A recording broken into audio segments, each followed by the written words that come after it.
Test 5. You will hear a number of different recordings and you'll have to answer questions on what you hear. There'll be time for you to read the instructions and questions and you'll have a chance to check your work. All the recordings will be played once only. The test is in 4 sections. At the end of the test, you'll be given 10 minutes to transfer your answers to an answer sheet. Now turn to Section 1. Section 1. You'll hear a woman complaining about an item she has bought. First, you have some time to look at questions 1 to 4.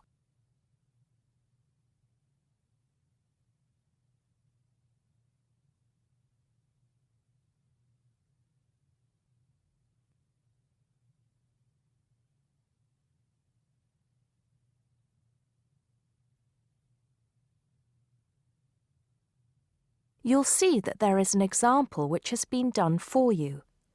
On this occasion only, the conversation relating to this will be played first. Not long, madam. Can I first take your name? Yes, it's Susan Yorke, Y-O-R-K-E. The woman gives her name, so Susan Yorke has been written next to name on the form. Now we shall begin. You should answer the questions as you listen because you will not hear the recording a second time. Listen carefully and answer questions 1 to 4. Smart Electricals, Mike speaking. How may I help you today? Good morning. I'm calling to complain about an item I recently purchased from your company. I'm not happy with it. Oh, I'm really sorry to hear that. I'll take you through the company's complaints procedure. I'll need to retrieve your files from our records so that we can discuss the problem properly and find a solution. I'll need to take some details from you first. Is that okay? Okay, but I don't have a lot of time. Will it take long? Not long, madam. Can I first take your name? Yes, it's Susan Yorke, Y-O-R-K-E. Okay. Can I have the address, please? Yes, it's Flat 1, 25 Alpine Avenue. That's A-L-P-I-N-E Avenue, Harchester. The postcode is HA6 5LD. Okay. Next. Could you give me your telephone number? Preferably one that we can call you on during normal working hours. Well, the home one is 01734 525 268. But you're only likely to catch me on that number in the evenings. I usually have my mobile phone with me during the day, though. It's probably best to take that number then. All right. My mobile number is 0781 233 452. And do you have the order reference number on you, by any chance? Well, I have the receipt that the camera came with in front of me. Ah, good. Which number is it? It's a bit confusing. It should be the 7-digit number on the top left corner of your invoice. Let me have a look. I need my glasses. Found it. It's DMX8443. Thanks. Now, when did you purchase the item? Well, the camera was delivered last Monday, on the 1st of February. I ordered it online about 2 weeks before that, but I can't remember the exact date. If you have another look on the invoice receipt, the date should be there. Oh, yes. Here it is. January the 15th. Okay, I'll make a note of that. So, the item is a digital camera? Yes, it's the Aqua PowerShot model in silver. Thank you. Did you take out any kind of insurance when you bought it? Well, no, it was on special offer. I didn't need to pay any extra for the insurance because it came with a special 4-star policy. Well, it means you're fully covered for at least another 3 years. Before you hear the rest of the conversation, you have some time to look at questions 5 to 10.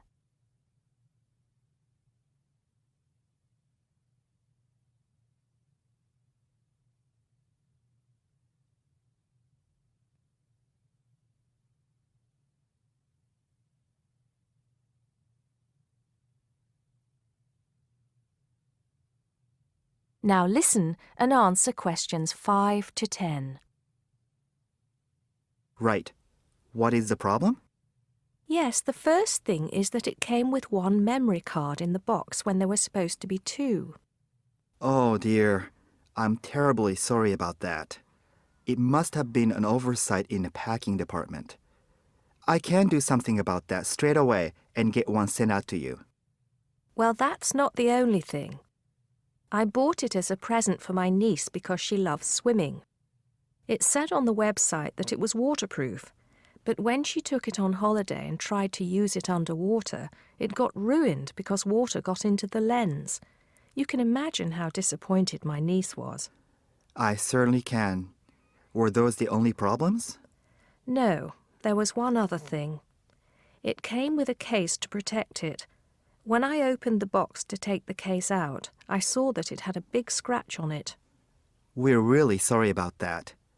I can offer to have the camera repaired for you. In the event that it can't be repaired, we'll send you a replacement. I don't think so.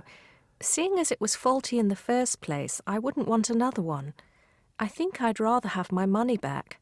Can I get a refund? Yes, of course. If you send it back to customer services, I'll make sure it's dealt with. Thank you very much. That is the end of section 1. You now have half a minute to check your answers.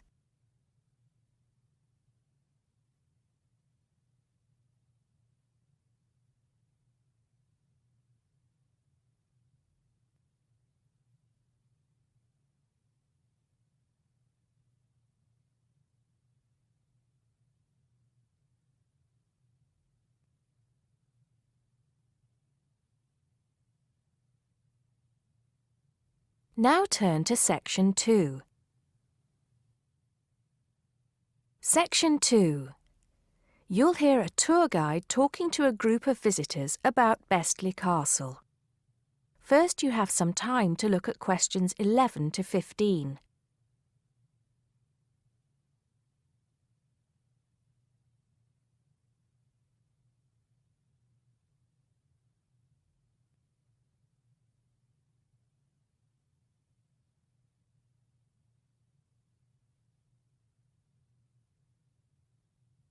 Now listen carefully and answer questions 11 to 15. Welcome to Bestley Castle. It's nice to see so many of you here today. Before we go in, I'd like to tell you some information about the castle, the things to see and do, and the facilities available to you in the grounds. We'll do our best to make this a truly memorable visit. Now, the castle grounds are quite big, and we don't want you to get lost, so I'm going to give you an idea of the layout. At the moment, we are at the entrance, and immediately to our left is the Tourist Information Office. Go here if you need any questions answered.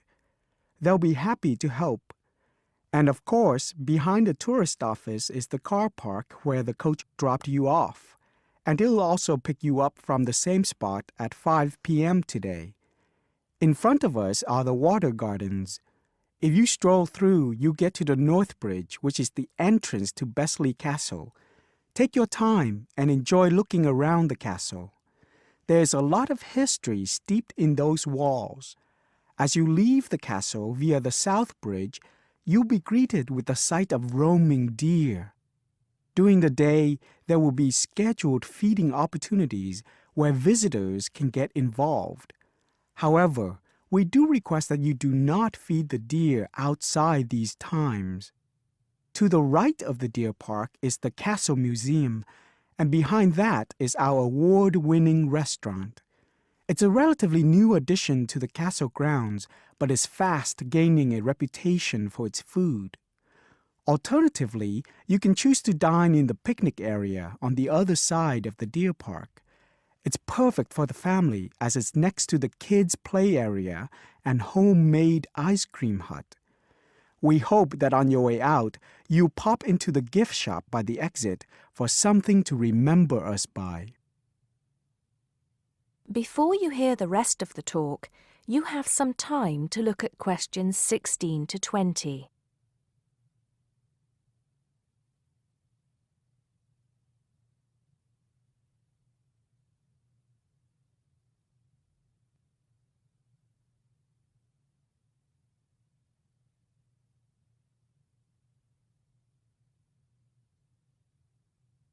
Now listen and answer questions 16 to 20. Admission to the grounds is free for all. That includes the museum, gardens, and picnic area. There is an admission fee for the castle, which is £6.50 for adults, with a 10% discount for students and retired people. Children under the age of 16 pay half adult price, and under 8 go in free. There are many spectacular events throughout the year, and for most of them, there's also an admission fee. As these events are in high demand, it's a good idea to book well in advance.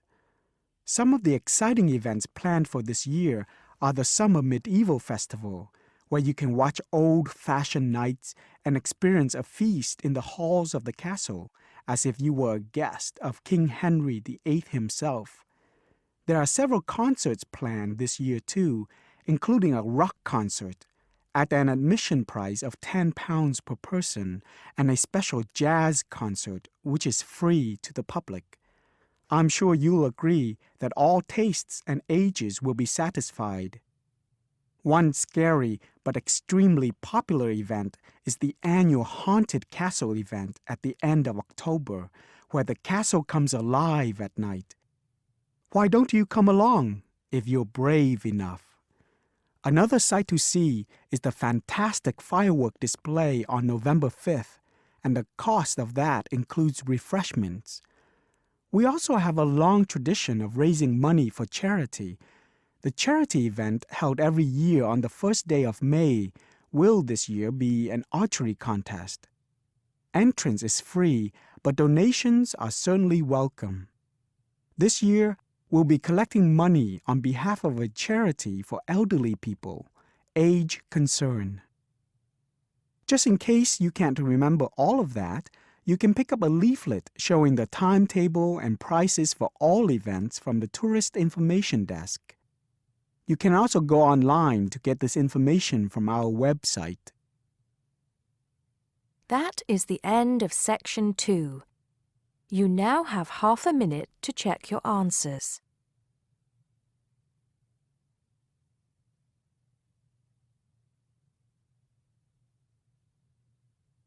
Now turn to section 3. Section 3. You'll hear 3 university students talking about a presentation which one of them has to give. First, you have some time to look at questions 21 to 24.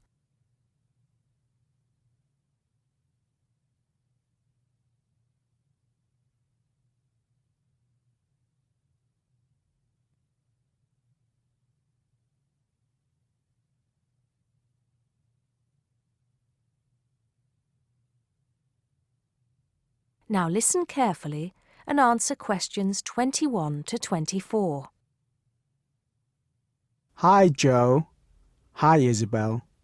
Hi, Paul. Oh, hi, Paul. I've heard you've been stressing out about your presentation on art. I am. Are you still going to talk about the different types of art? Yes. Well, I was planning to, but there's so much stuff on the subject that I'm finding it difficult to put it all into one short presentation. Huh. I usually have the opposite problem. There's nothing worse than going blank, forgetting your words in front of a group of people. Well, the problem is that I don't know how to organize what I want to say in the presentation. Well, you know everything there is to know about the subject. It's just a question of selecting what you want to talk about. Well, there's a lot to discuss about the different periods in art. That's a good way to start. Then you can bring in how specific types of art were popular in each period. Yes, like how sculpture was popular in the classical period and paintings were popular in the Renaissance period. And how now a wide variety of media are used to create modern art. As long as you keep it concise, because it's a large area, there are so many periods and movements in art, and you don't want to just list them one by one. I agree. An explanation of the movements and periods in art wouldn't be too long. You're right. I need to just pick out some key points. Just mention the periods quickly so that I can move on to the real topic of the presentation. Yes, the variety of art, like sculpture, paintings, installations. I have an idea.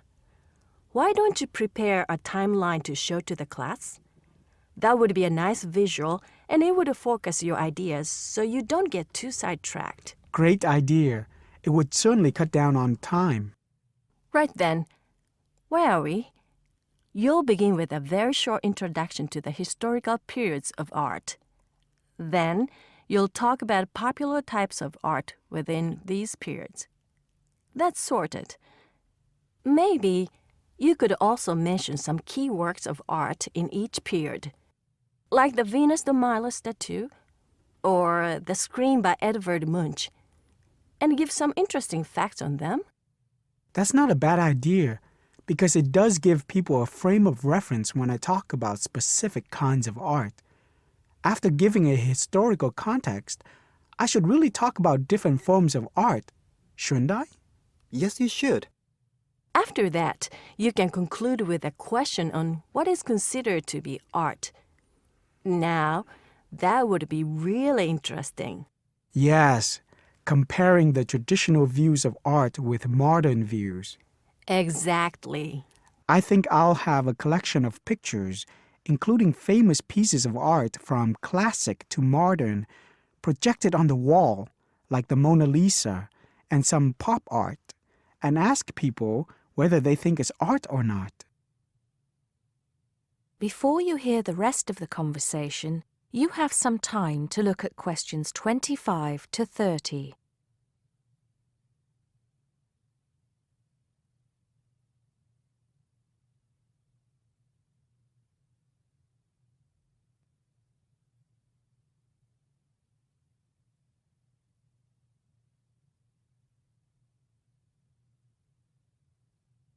Now listen and answer questions 25 to 30.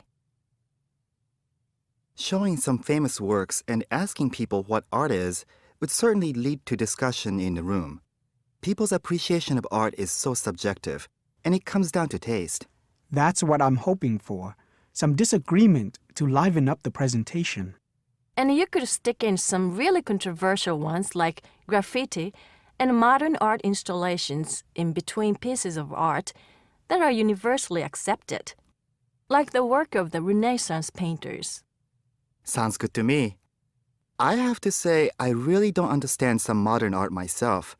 There was one recently that was just a pile of rubbish. It doesn't require much skill to create, does it? And what does it mean? There's no point to it.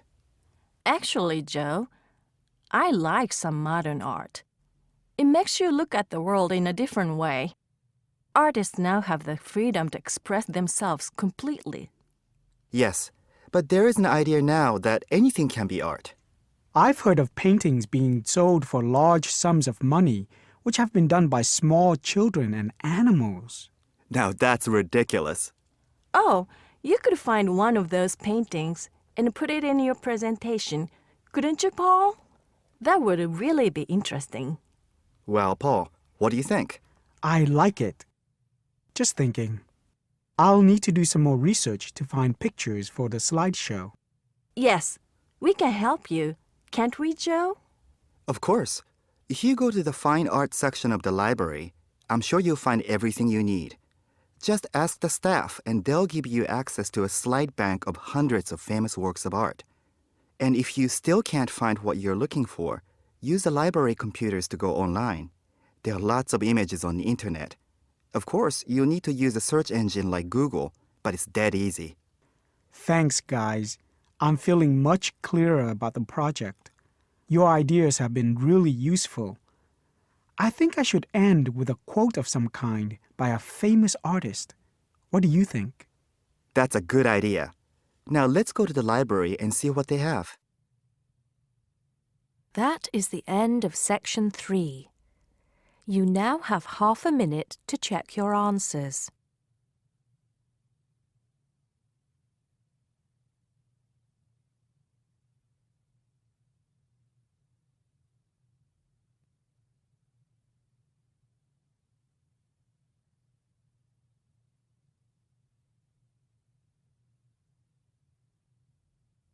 Now turn to section 4.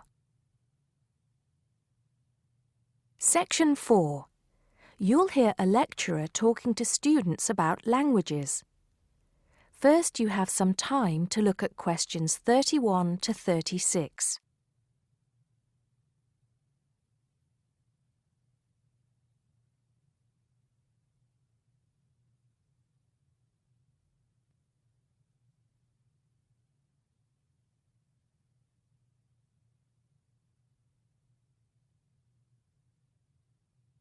Now listen carefully and answer questions 31 to 36. Good afternoon, everybody.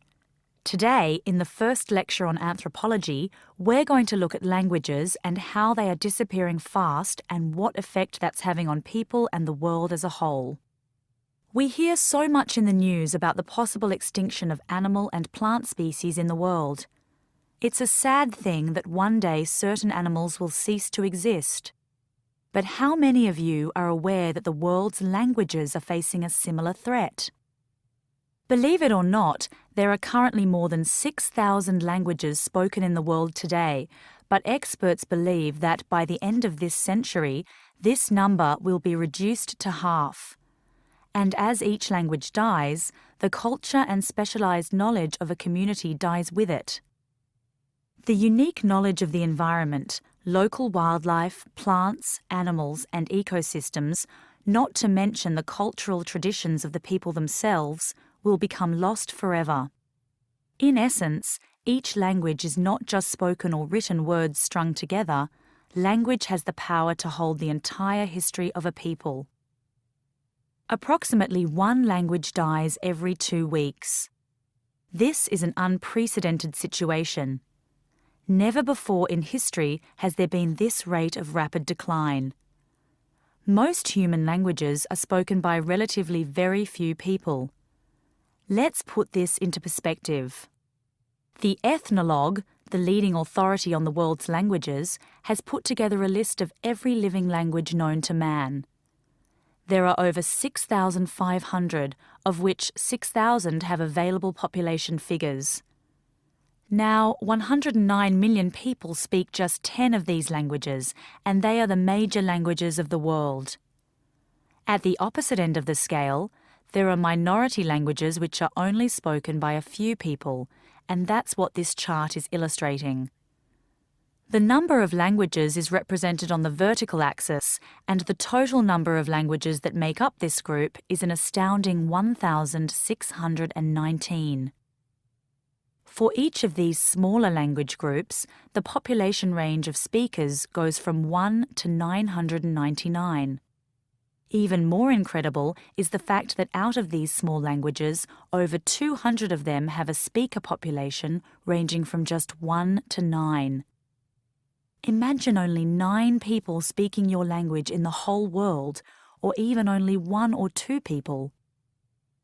Now, let's think geographically. In total, there are 516 languages that are nearly extinct, where only a few members of the older generation survive.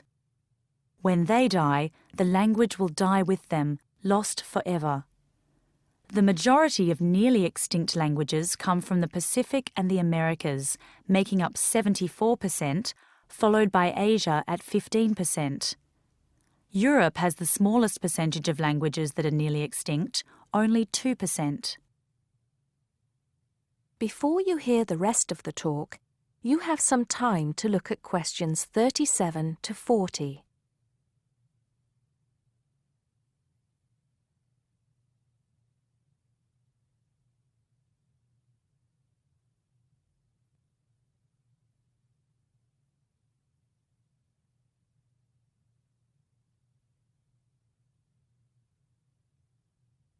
Now listen and answer questions 37 to 40. Entire languages which have survived for centuries are disappearing as we speak. But why is this happening now? There are several reasons for a language's demise. Globalization has made the world smaller, and technology has made it easier for people separated by vast distances to communicate in a common language, which further ensures the growth in economic status for such communities. Minority languages have given way to the main languages of global communication, like English.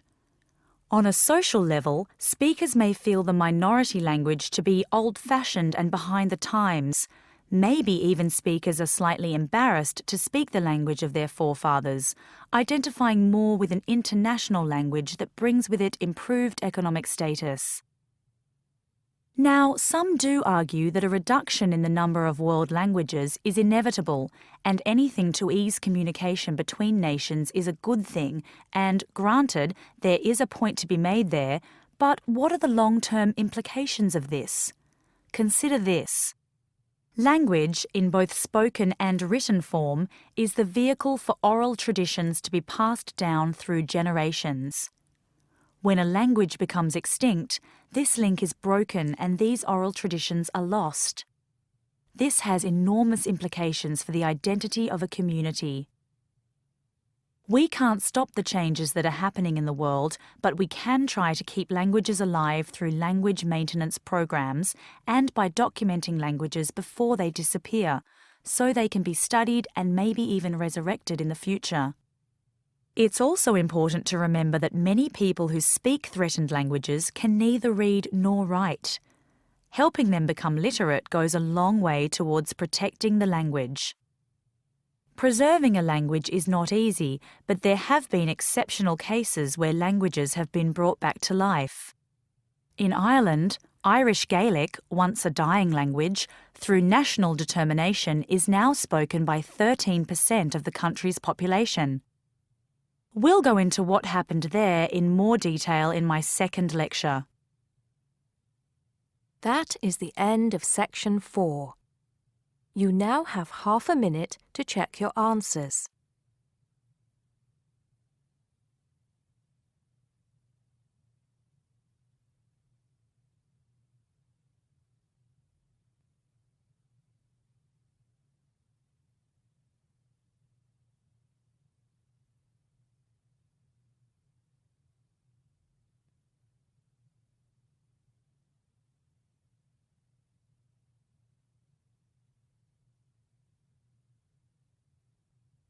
That is the end of the listening test. You now have 10 minutes to transfer your answers to the listening answer sheet.